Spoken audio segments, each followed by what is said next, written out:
कधी कधी आयुष्य इतकं शांत होतं ना की त्या शांततेतही वेदना ओरडत असतात. चेहऱ्यावर हसू असतं, पण मन आतून पूर्ण तुटलेलं असतं. लोकांना वाटतं ही तर खूप मजबूत आहे, पण त्यांना काय माहीत, मजबूत दिसणारी माणसं सर्वात जास्त रडलेली असतात. एक स्त्री सगळ्यांसाठी जगत राहते. आईसाठी काळजी, मुलांसाठी प्रेम, घरासाठी संघर्ष आणि स्वतःसाठी फक्त शांत अश्रू. ती स्वतःचं दुःख लपवते, कारण तिला माहीत असतं तिचं रडणं पाहून घर अजून तुटेल. कधी रात्री एकटी बसून तू देवाला विचारलं आहेस का, देवा, माझ्याच वाट्याला एवढं दुःख का? कधी उशी भिजेपर्यंत रडली आहेस का?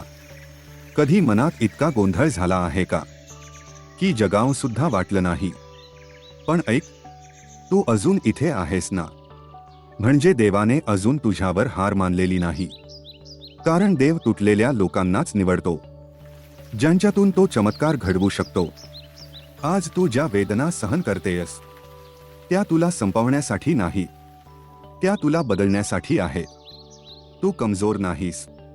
कमजोर ती नसते जी रडते. कमजोर ती असते जी परिस्थितीसमोर हार मानते. आणि तू तू तर हजार वेळा तुटूनही पुन्हा उभी राहिलीस. लोकांनी तुला कमी लेखलं, तुझ्या भावना समजून घेतल्या नाही, तुझ्या प्रेमाचा गैरफायदा घेतला. तरीही तू प्रेम देणं बंद केलं नाही, कारण तुझं मन स्वच्छ आहे. आणि लक्षात ठेव, स्वच्छ मनाच्या लोकांची परीक्षा जास्त असते. आज तुझ्याकडे पैसा नसेल, साथ देणारे लोक नसतील, तुझ्या मेहनतीची किंमत कुणाला दिसत नसेल, पण वर बसलेला देव तुझा प्रत्येक संघर्ष लिहून ठेवतोय. तू रात्री रडून झोपलीस, हे कुणाला दिसलं नसेल, पण देवाने पाहिलंय. तू स्वतःचं दुःख लपवून दुसऱ्यांना हसवलंस. हे जग विसरेल, पण देव विसरणार नाही. एक दिवस अशी वेळ येईल जिथे आज तुला दुर्लक्ष करणारे लोक तुझ्याशी बोलण्यासाठी रांग लावतील.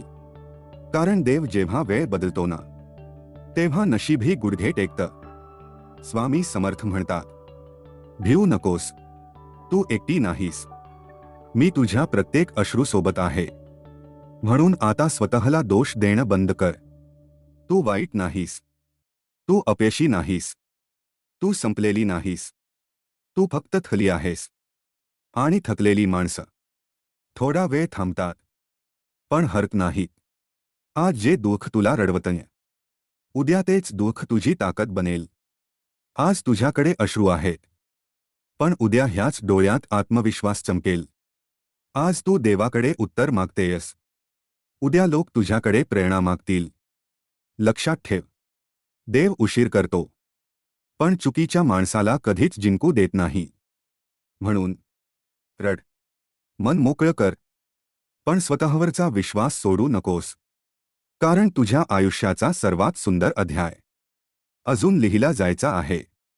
एक दिवस तू मागे वळून ह्या दिवसांकडे पाहशील आणि स्वतःलाच म्हणशील, धन्यवाद देवा, त्या वेदनांसाठी, कारण त्यांनीच मला मजबूत बनवलं. विश्वास ठेव, तुझ्यासाठी चमत्कार रस्त्यात आहे.